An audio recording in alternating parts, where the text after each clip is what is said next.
Assalamu alaikum. Amin wa alaika salam. Baba ina kwana? Lahiya lau Kamal, an tashi lahiya? Lafiya lau.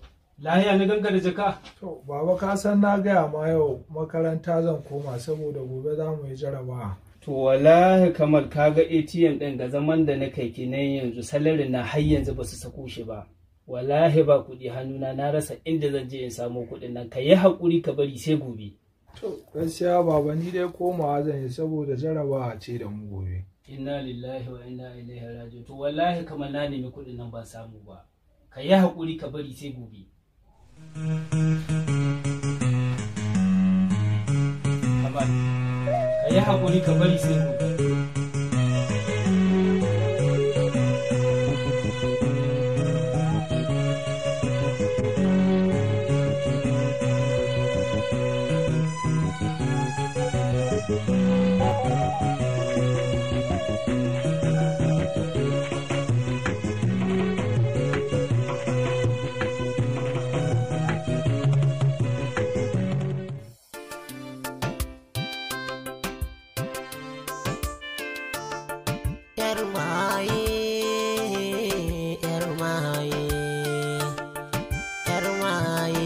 kamata ki bar shaye-shaye,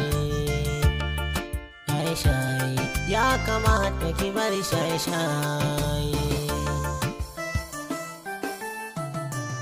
Yar uwa ki lazamci karamci, kada ki sani in zuba da hawaye. Ta zama mai kayan maye, mujiya a cikin su kawaye. yar uwa ki lazamci karamci, kada ki sa shi ya zuba da hawaye. Ta zama Mai kayan maye, mujiya a cikin mu kawaye.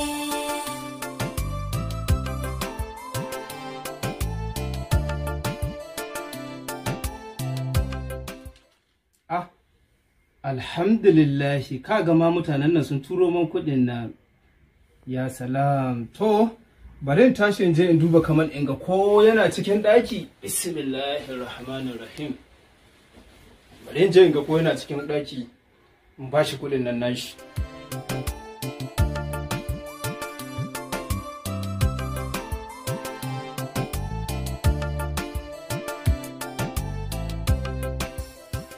Baya ciki? To bari in duba in gani ko yana wancan ɗakin nashi.